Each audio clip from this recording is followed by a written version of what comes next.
کیا آپ کو لگتا ہے کہ آپ کی دعائیں قبول نہیں ہوتی؟ پھر آپ اس دعا سے مانگنا شروع کریں جو دعا ہر صورت میں قبول ہوتی ہے اور فوراً قبول ہوتی ہے۔ آپ دعا میں ہدایت مانگنا شروع کر دیں۔ ہدایت ایک ایسی چیز ہے جس کے لیے مانگی گئی دعا رد ہو ہی نہیں سکتی۔ کہتے ہیں کہ ہدایت کی دعا کرتا ہی وہ ہے جس کی قبول ہونی ہو۔ آپ ہدایت کی دعا کرنا شروع کر دیں۔ کچھ وقت بعد آپ محسوس کریں گے کہ یہ جو آپ کو لگتا ہے کہ آپ کی دعائیں قبول نہیں ہو رہی وہ کتنا غلط لگتا ہے۔ آپ کو حکمت کا معاملہ سمجھ میں آنے لگے گا۔ آپ اپنی دوسری دعاؤں میں مستقل مزاج ہو جائیں گے۔ دل میں وسوسے نہیں آئیں گے۔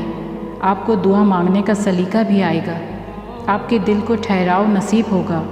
آپ تسلی پا جائیں گے۔ یہ وہم کہ میری دعائیں قبول نہیں ہوتی مٹنے لگے گا۔ اس کی جگہ یقین، الیقین پیدا ہوگا۔ ہدایت کی دعا مانگیں، بہت مانگیں، سچے دل سے مانگیں، پھر آپ کچھ نہیں سب کچھ پا جائیں گے۔ اللہ کا وعدہ ہے، جس نے ہدایت پا لی اس نے سب کچھ پا لیا۔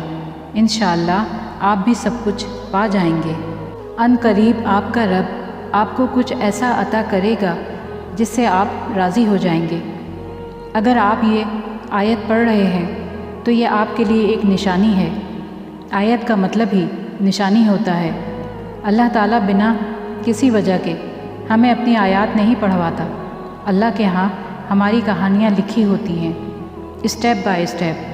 اللہ تعالیٰ کو بہتر معلوم ہے کہ ہمیں کیا دینا ہے، کیا نہیں دینا، اور کیا کس مرحلے سے گزار کے دینا ہے۔ ایسے میں یہ آیت اگر آپ کے سامنے آئی ہے تو یقیناً اللہ تعالیٰ کو آپ کو بہت جلد کچھ ایسا عطا کرے گا جس سے آپ راضی ہو جائیں گے۔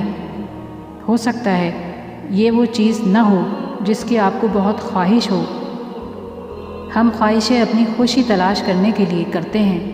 جب یہ ملے گا تو ہم خوش ہو جائیں گے، مگر یہاں پہ نہیں کہا گیا کہ اللہ وہ عطا کرے گا کہ آپ خوش ہوں گے، بلکہ راضی کا لفظ استعمال کیا گیا ہے۔ راضی ہونا خوش ہونے سے مختلف ہوتا ہے۔ خوشی کے پیچھے بھاگنا پڑتا ہے، اس کے کھونے کا خوف رہتا ہے۔ رضا ایسی نہیں ہوتی۔ رضا دل کے مطمئن ہو جانے کا نام ہے۔ رضا دل کے سکون کا نام ہے۔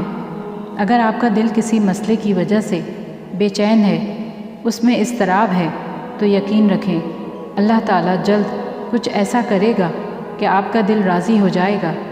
ایسے میں اگر اللہ نے آپ کو یہ خوشخبری دی ہے تو آپ کا بھی فرض بنتا ہے ایک دفعہ آنکھیں بند کریں، دل میں اپنی تمام محرومیوں اور قدرتی آزمائشوں کو لائیں اور اللہ تعالیٰ سے کہیں کہ اے اللہ، میں آپ سے اور آپ کے دیے گئے امتحانوں سے راضی ہوں۔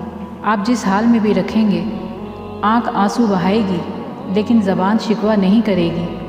اللہ میں راضی ہوں، آپ بھی مجھ سے راضی ہو جائیں۔ اگر آپ نہیں راضی تب بھی یہ کہہ کے دیکھیں، ان قریب آپ کی زندگی میں ایسی نعمت عطا ہوگی کہ آپ واقعی راضی ہو جائیں گے۔ اللہ تعالی ہم سب سے راضی ہو جائے، آمین۔